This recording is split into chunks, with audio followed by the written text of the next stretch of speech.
What's up, everyone? Welcome to Bilbrons and Dragons. I'm your host, Bilbron Bafflestone. So today we're having another episode of my character build series. Today presenting to you my Armor of Agathys build that I promised you a month or so ago when I released my Armor of Agathys video, which I call the Shadow Soul Sorcerer.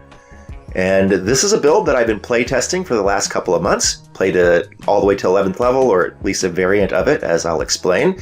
And it is a lot of fun. The Shadow Soul Sorcerer is a tanky sort of caster, and he is very tanky, very durable. It's quite a departure from my typical caster sort of playstyle of, stay at range, play keep away, hide behind things, etc. And it's been a good time. So as a reminder, if you like the music, the link will be in the video description below. Thanks so much to all of my Patreon supporters and all of you people that watch my videos, and please like and subscribe if you want to help a brother out. Without further ado, let's take a look at the Shadow Soul Sorcerer. So the name of my Shadow Soul Sorcerer is Calthox Carnovian, and we see that Calthox is a Shadar Kai with Strength 8, Dex 10, Constitution 16, Intelligence 8, Wisdom 14, and Charisma 17, and he is a Clockwork Soul Sorcerer. However, I did not like the feel of a Clockwork Soul Sorcerer, so my own personal concept for this build is to reskin it as a Shadow Soul Sorcerer. I know there's a Shadow Sorcerer already, but I didn't really like the Hound of Ill Omen. It didn't really fit in with Armor of Agathys and the things that I wanted to do, and Clockwork Soul did, and once I reskinned it to fit my personal concept, it's been pretty fitting. As I said, the tactical concept of this build will be a frontline caster featuring Armor of Agathys, which will have strongly enhanced durability so it can tank even with a d6 hit dice. And it's actually going to need to strategize on how to draw aggro, so please see the recent Treant Monk video about drawing aggro. I know you all know who Treant Monk is. Anyone who watches my channel watches Treant Monk. He is the king of optimizers, and he released a good video about this recently, which I will link in the video description below. Check it out if you want to play this build. So Calthox is a Shadar Kai, which is a frighteningly good race. It is so good, I feel almost guilty to be playing it. The Blessing of the Raven Queen, proficiency times per long rest, is amazing, and we will be using the Resist All feature heavily as part of our core combo to extend Armor of Agathys. And of course, a bonus action teleport is always elite. It will marginalize the need for Misty Step, and it's not a spell, so when you use it, you can still use your action to cast a leveled spell, which is a little bit better than Misty Step. They also get necrotic resistance, which is solid. It affects about 8.5% of creatures, and it's really nice when it comes up, and it's pretty nice to get a resistance on a race that's already pretty stacked. It also comes with Trance, which will allow for superior rest tricking with its 4-hour long rest, and the tool proficiencies that it provides can come in handy. And of course, Fey Ancestry, Keen Senses, and Dark Vision are always nice. I actually don't recommend subbing out this race. I usually like to present modular builds where you can sub things out like that, but it's pretty important to take Shadar Kai for the Shadow Soul Sorcerer due to the importance of Resist All to our strategy. Now, I do want to point out the build uses a shield, and it does maintain a free hand, so it doesn't pick up Warcaster until late. And note that if we do get a Bloodwell Vial, which most sorcerers do want to pick up, it can be a necklace that is grasped by the free hand when it's necessary. So that's going to leave a hand free, but be sure to manage your component pouch and your focuses and your interactions with objects correctly. You don't want to get caught with both of your hands full, so you can't cast reactions, unless Warcaster is online, of course, which you can mitigate with multiple component pouches and focuses and such, so you can drop them freely and still move around, and you still have a replacement that you can use. But also talk to your DM, maybe you don't need to go to these lengths. And finally, I should note that this build can be modified to a 1-level dip if Orzhov or Lorehold backgrounds are available, which is at a small percentage of tables, I think. So I didn't want that to be the main build that I'm presenting for general consumption, but I will admit that my personal version of this build is on a West March that does allow the Orzhov background, and so I did take a 1-level dip, currently at 10th level Sorcerer and 1st level Cleric, And if anybody wants to see that build, it will be in the Calthox tab of the character sheet that I've provided for you on Google Sheets. I hope everyone's aware that I provide the build and the notes for all of my builds in Google Sheets. They're always linked in the description. So at first level, we get a stack of powers, starting with Restore Balance, which is good for occasional combat buffs, for example, against creatures with magic resistance or pack tactics. And for our cantrips, we start with Minor Illusion, what I consider to be a top 2 cantrip, which will be deployed defensively as needed for levels 1 through 6, and then is intended for utility only in level 7+. Now, admittedly, even at level 7+, it can provide defenses for a ranged ally, and it's always great for displaying maps and images and silent comms and all that cool stuff. See my deep dive video on Major Image and Minor Illusion for more info. Then we add Firebolt as the best available attack roll cantrip that has good range and can affect objects, unlike almost any other cantrip. Then we also added Mind Sliver as an excellent save or suck cantrip that hits an excellent save type, Intelligence, offers a solid debuff in that penalty to their next saving throw, and this is a real go-to for us. I find that I cast this way more often than I do Firebolt. It's a great combo to lead with just before a Quicken Banishment or other save or suck, and it has no visible origin, so it can be deployed from inside a Minor Illusion. We add Blade Ward as a good defensive option that fits our concept, and actually works well with our main combo in preserving Armor of Agathys. It's going to have very good synergy with Quicken spell, and honestly, even without Quicken as an action, it can still generate offense by extending Armor of Agathys while protecting us by cutting damage in half. We get protection from Evil and Good and Alarm, which came with the subclass, but we're going to drop both of those later, even though protection from Evil and Good can be useful at times. But man, Alarm, we don't even have ritual casting, so we are literally not ever going to cast that. Then for our Sorcerer Choices, we are going with Sleep as our big gun. That's going to be our primary slot option and combat tactic for levels 1 and 2, and Shield as a no-brainer defensive option. Our game plan at level 1 is to play as a squishy caster, taking advantage of range and cover and all of that. We're going to cast Sleep when it's appropriate, and otherwise it's Firebolt or Mind Sliver and, hide in the Minor Illusion if you can. Then we make level 2 and get a second level of Shadow Soul Sorcerer or Clockwork Soul. We get Font of Magic for an extra spell slot. We add Armor of Agathys for our main shtick, which is going to offer us a no concentration retribution damage option that enhances our durability. It's the centerpiece of our main combo that's going to be extended by Resist All from Blessing of the Raven Queen, and see my deep dive video and Treant Monk's video on Armor of Agathys for more info. Finally, we add Silvery Barbs as a no-brainer defensive, control, and buff option, which gets us off criticals, helps us stick Saber Suck spells, buffs self or allies with advantage, and is an all-around awesome spell. We are just going to have to use it sparingly because we have a limited number of spell slots. Our game plan is the exact same as level 1. We are playing as a squishy caster. Then we get to level 3, and we are going to pivot and dip into Nature Cleric. Primarily for the heavy armor proficiency, that's the most important thing. However, Thorn Whip is also a fantastic add to our cantrip lineup for that great pull effect. We are going to take very good advantage of that in future levels. Now, do note that the attack bonus is lowered for Thorn Whip since it's attached to Wisdom, but it's still solid. It's only -2 off of our main casting stat. Now, even though I chose Nature, the subdomain honestly does not matter for this build concept, so pick whichever one you want, as long as it offers heavy armor. That part we can't ignore, you have to get the heavy armor proficiency, but other than that, feel free to deviate. Life is solid with that superior healing and the strong domain spells. Order is good because of Voice of Authority. Forge gets that defensive bump, which is pretty cool, especially if you're a frontliner. Tempest is cool if you're doing retaliation damage. And Twilight Cleric is always great. But here I do want to note that it does have pretty good role-playing synergy with the Shadar Kai race that we chose.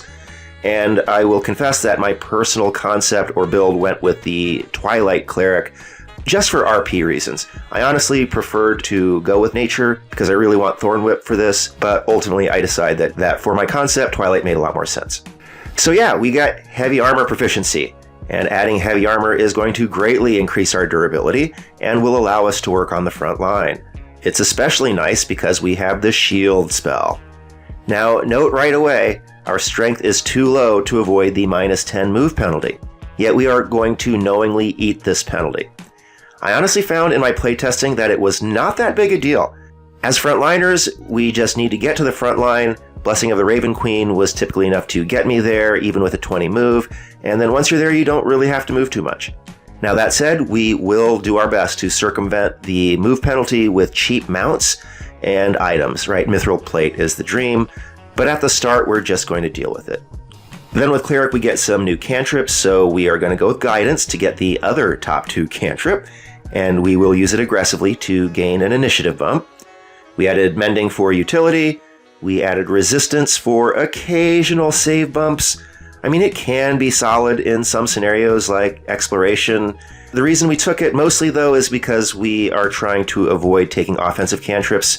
Toll the Dead and Sacred Flame are cool, but with that lower casting stat, they're not going to be as effective, I think, as Firebolt and Mindsliver.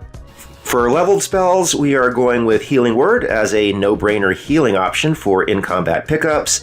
We're going with Bless as our new main shtick. We're basically going to be Bless bots for the next few levels, because Sleep has become less optimal, and now we have access to Bless, which is literally one of the best spells in the game, so we are going to use it. Finally, we added Command as a solid save or suck, even attached to Wisdom for us, and it remains relevant into higher tiers. You can upcast it and get more targets, and it's something useful that you can do that will only take a 1-level slot that's going to be effective even in higher tiers. That said, remember that Cleric spells are very flexible, so change the loadouts as necessary. You don't have to go with the same ones all the time. And finally, Animal Friendship and Speak with Animals came with a subclass, and both are situational ribbons. You will hardly ever cast those, although it can be nice sometimes if the situation is right. But we've got a new game plan. We are going to be pre-casting a level 2 Armor of Agathys when possible, and then we are going to operate from the front line with our temporary hit points and our new high AC. That's the whole concept. We fight on the front line. Now that said, if precasting isn't available, then we're going to stay off of the front line as per our level 1 game plan and just play as a ranged caster. When we do go to the front line, we are going to use Blessing of the Raven Queen selectively to preserve our upcast Armor of Agathys.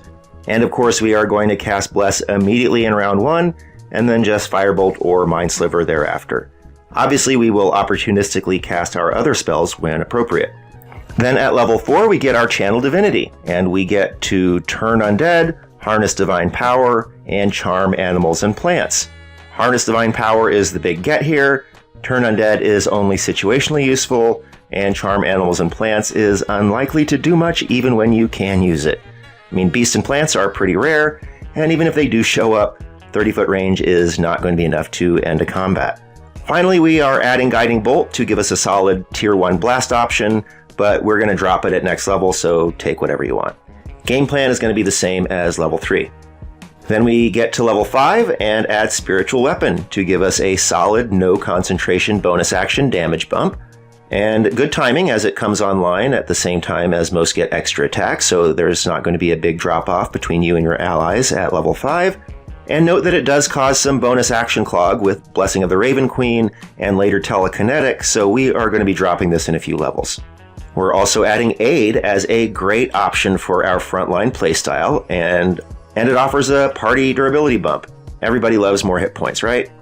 We are going to be upcasting this with our dead higher level slots from multi-classing, and Aid is great for rest tricking. It has that 8-hour duration, and we have Trance, so that means we can cast it before a long rest and still get 4 hours duration. Eventually, we are going to be getting Extended Spell, and then we'll be able to make those spells last for 12 hours after waking up, using rest tricking to get all of our slots back. See my deep dive series videos on the top 10 second level spells for more about Aid, and the other video about rest tricking for more information. Then we get our domain spells. Barkskin and Spike Growth came with a subclass. Barkskin will never be cast, it's so bad, but Spike Growth is more intriguing. This might have some situational use, and it can be solid with Thorn Whip. Still, our game plan is the same as at level 3. We are going to be Bless bots, Except, of course, we're going to use our bonus action to cast Spiritual Weapon in round 2 once we get our Bless up, if it's necessary. We're not made of slots, of course. Alright, next we make it to level 6 and we get our first feat, which will be Heavy Armor Master. My playtesting of this has been encouraging. The impact has been strong all the way through Tier 1 and Tier 2, and it doesn't seem to be losing much steam as I enter into Tier 3.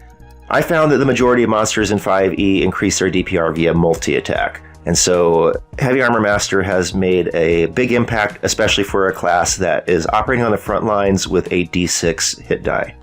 Heavy Armor Master also is going to be extending the duration of Armor of Agathys, so it's better for us than for other builds. It's going to have a strong impact for us since the Armor of Agathys damage is independent of the temporary hit points. Remember, even a single point of temporary hit points left is going to spark another damage iteration. So Heavy Armor Master is definitely going to generate more damage for us as well. Now remember that when you have resistances going at the same time as Heavy Armor Master, like Blessing of the Raven Queen or Blade Ward, the Heavy Armor Master does come off first, then resistance is applied. So it's not as impactful in those cases, but it's still really good and I'm still happy to have it on this build. Now I will say it's tempting to take Warcaster here, because the whole idea is that we're going to be tanking and taking a lot of hits and we don't want to lose concentration. But honestly, in my playtesting, I found that I was rarely hit. I had a strong AC, I had good constitution saves, I had Bless most of the time. So I very rarely lost concentration. So I really do favor Heavy Armor Master here. We got a new cantrip, we are adding Control Flames for utility. Being able to extinguish fires is pretty handy and surprisingly difficult in 5th edition. Finally, we are adding Calm Emotions as a decent defensive option, but pick up anything, we're going to drop it at the next level. Game plan is going to be the same as at level 5, but with Heavy Armor Master online, we can go to the front line now, even if our Armor of Agathys isn't up. That's going to provide the defensive buffer that we're going to need to operate on the front lines. Next, we get to level 7, which is a huge level for us that brings our main combos online and introduces a strong healing facet to the PC. So first we get Destroy Undead, that's a ribbon. CR 1/2 and under undead basically equals skeletons, zombies, and shadows. I'll take it, but it's a ribbon. The main thing is that we get Spirit Guardians, which is going to be our main offensive option going forward. We are going to be constantly upcasting this with our dead slots from the 5-level Cleric dip. It's got a 10-minute duration that is going to allow us to occasionally precast it, and it's a fantastic combo with Thorn Whip to get that extra iteration of damage. Remember that the save DC is based on Wisdom, so it's going to be -2 relative to our main casting stat. Then we're adding Aura Vitality, which is great for out-of-combat healing. You can get 70 points out of it. And we are adding Revivify as a no-brainer Amazeballs option. I mean, we all know that you can never have too many casters with Revivify around, right? So that's really nice to add. I really like the healer piece that this character brings. It's not even his main shtick, but he can Revivify, he's got Aura Vitality, and he can Healing Word, so I'm really happy with that. From the subclass, we get Plant Growth and Wind Wall. And Plant Growth is actually a great spell. It's a great control option. No concentration, combos really well with Spirit Guardians. Just remember that you have to have the right environment. And Wind Wall can be a decent spell, too. It's a solid situational defense. Never hurts to have it in your back pocket. See my deep dive video on wall spells for more info about Wind Wall. But now we have a new game plan since Spirit Guardians is online. We are going to pre-cast Armor of Agathys and Spirit Guardians if possible, and then get right up on the front line. If Spirit Guardians is not pre-cast, that's fine. We are going to cast it in round 1.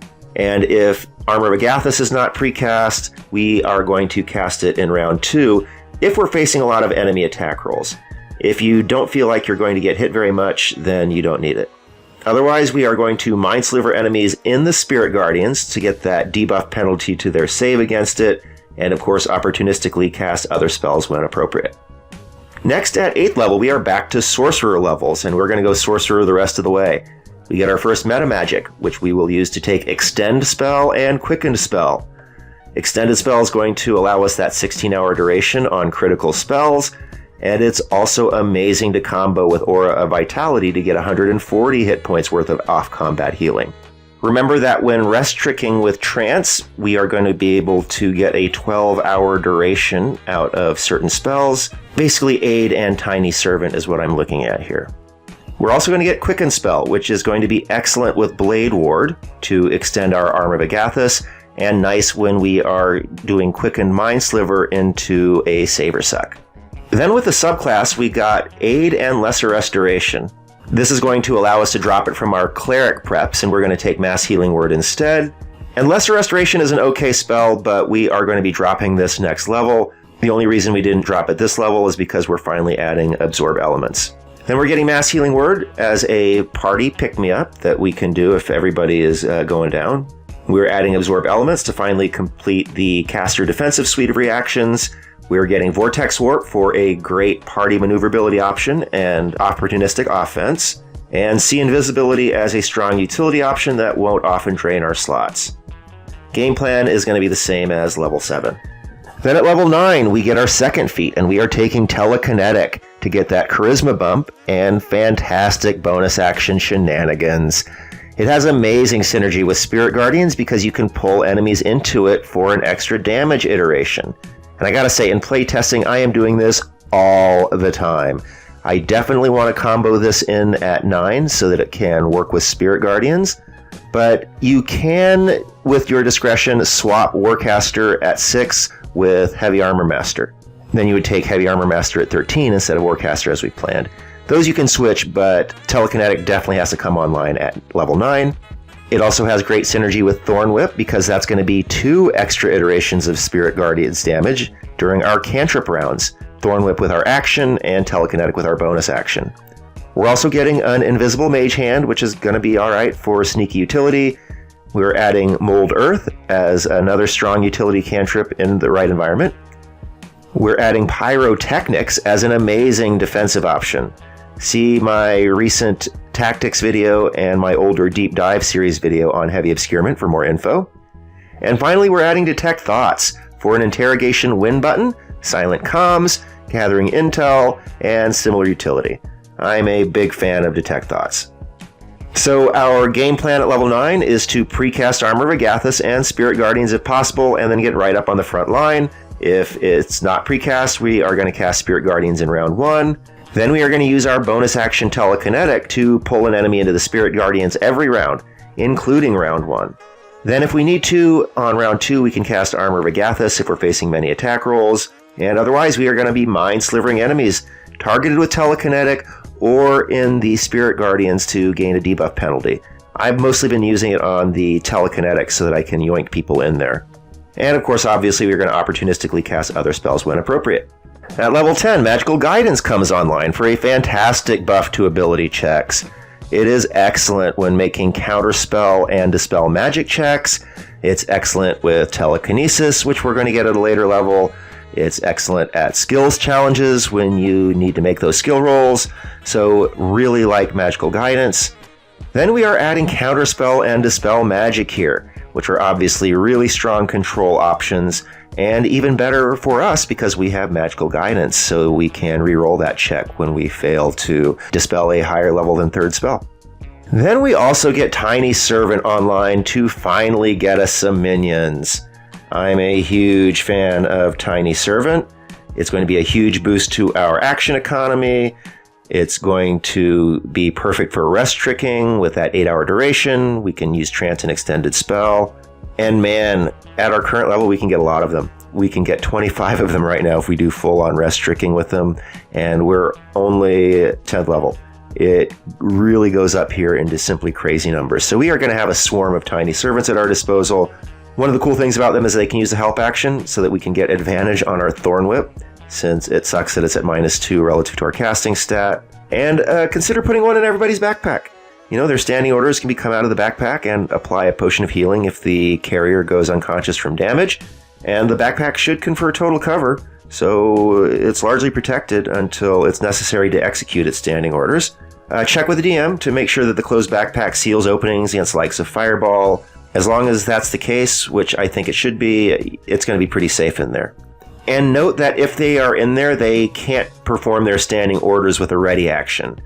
They have to use their full action because they need their interact with object to open the backpack, and you can't do that if you are readying an action. That said, if it rides on your shoulder, then it could use the ready action, and then it could do an instant pick-me-up, but then it would be exposed to damage, so I prefer keeping it in the backpack. In any case, see my Deep Dive series video on Tiny Servant and Advanced Familiar Tactics for more info. Game plan is going to be the same as at level 9, except we now add swarms of Tiny Servants if available from rest tricking. We're probably not going to be using too many of our slots to cast it when we are not rest tricking. Then level 11 is a big level for us because Bastion of Law is finally online. This is going to greatly extend the duration of our Armor of Agathys. It's excellent for managing damage for makeable concentration checks, and it's basically the last piece of our main combo. We've got everything now. Armor of Agathys, Resist All from Blessing of the Raven Queen, Blade Ward, Heavy Armor Master, and now Bastion of Law. We are also adding Thunderstep as a decent teleport option that is going to give us better range than Blessing of the Raven Queen, and it does AoE damage, which is nice, and it allows us to bring an ally, which is really nice. So definitely a step up over Blessing of the Raven Queen, and those we want to use for Resist All anyway. It's nice to add a teleport option besides that, so we don't have to waste them when we want to teleport. That said, we are dropping this at next level, so take whatever you want. The game plan is going to be the same as at level 10.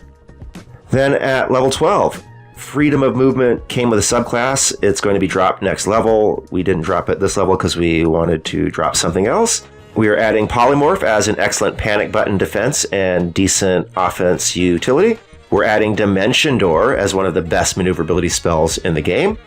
And we're adding Banishment as a fantastic control option that is nice to quicken and combo with Mind Sliver, and is fantastic for upcasting as it gains extra targets.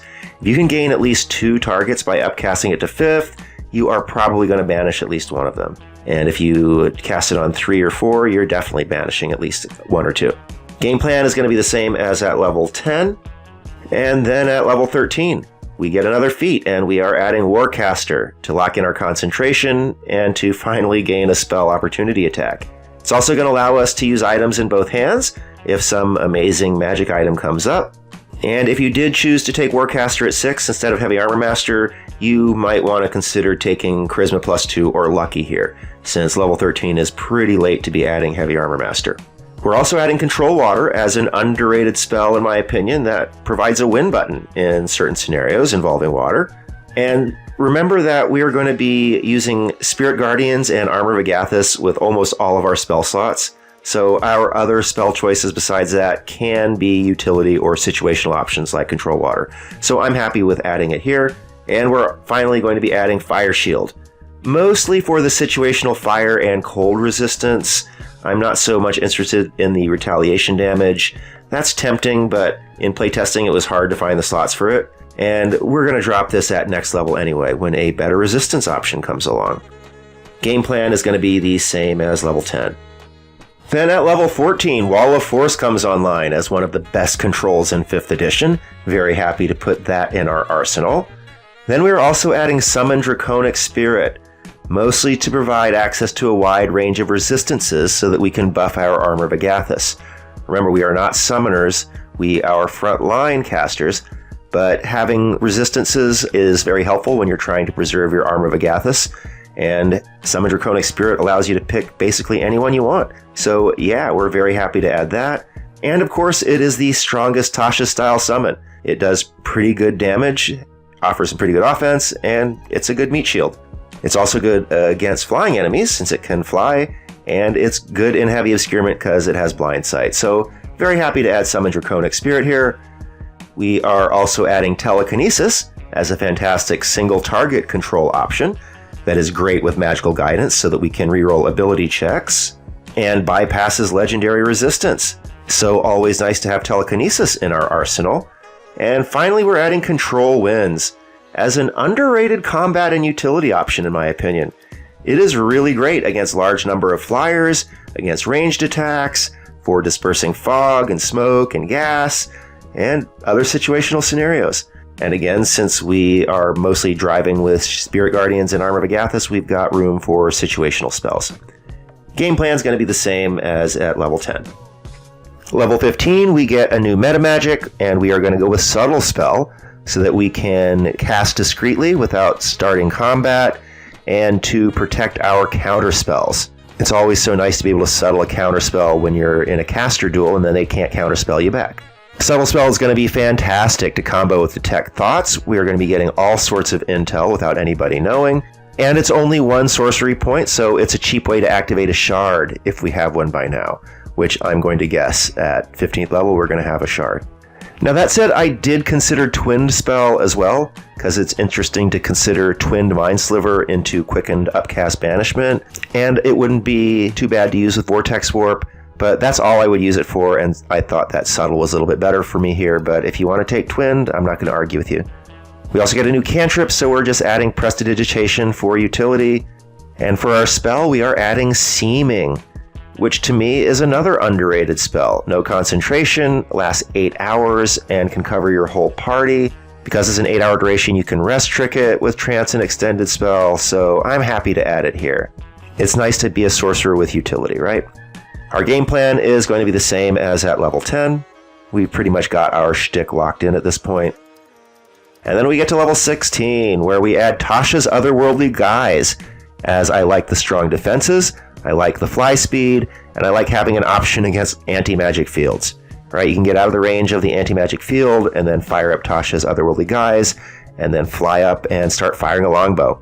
It's also kind of a win button outdoors if you have a longbow and ability to fly, so that's cool to have in our back pocket.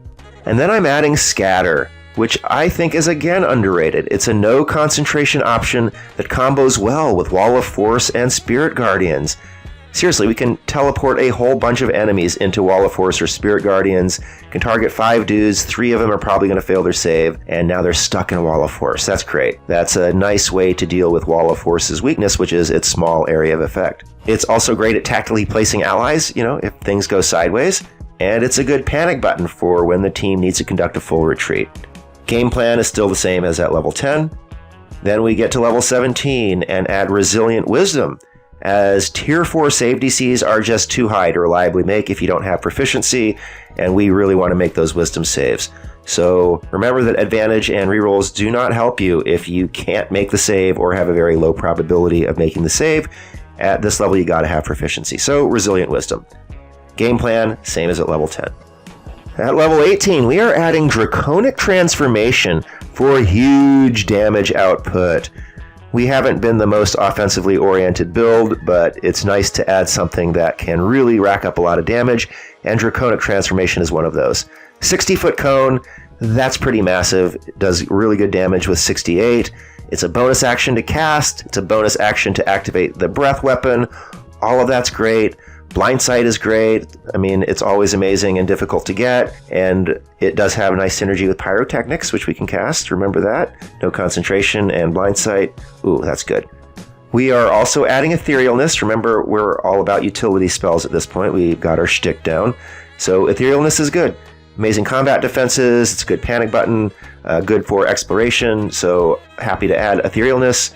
And we are also adding Plane Shift for a devastating offensive Saver Suck option, and strong utility. Can get you around the planes. I always like that. But that said, there are other good options here. Teleport, Crown of Stars, there's good 7th level spells, so feel free to deviate. I'm not really committed to Plane Shift. This is just my vision for it. If you want to use the slots on something else, feel free. Then we get to level 19. We add Trance of Order, which is really good. It's an exceptional bonus action. No concentration, buffs that counterspell and dispel magic and telekinesis, locks in concentration since you get like a minimum roll of 18. I really like Trance of Order. So much so that we are actually going to finally change our game plan a little bit since level 10. I mean, it's going to be the same as level 10, except we're now going to be adding Trance of Order as appropriate. Finally, we make it to level 20, and we are going to be adding Teleport for utility. I didn't take an 8th because all of the 8s suck, and Teleport is awesome. I often think that every good caster should be able to teleport, so very happy to add it here. And the game plan is the same as at level 19. So that's it. That's my Armor of Agathys build with the 5-level Nature Cleric dip. And again, if you go to the Google Sheets and look at the actual character sheet, I have a tab for my Calthox build, which was just a 1-level dip with the Orzhov background. And of course, all the notes are there as well. So let me know what you think. I'm very happy with this build. As I said, I've been playing it. It's been hella fun. It's been really effective, and it's been a lot different in its feel and playstyle from other casters that I've played before. Regardless, let me know what you think in the comments below. And regardless, thank you so much for watching. This has been Build Bronze and Dragons. I'm your host, Bill Bron Bafflestone. See you next time.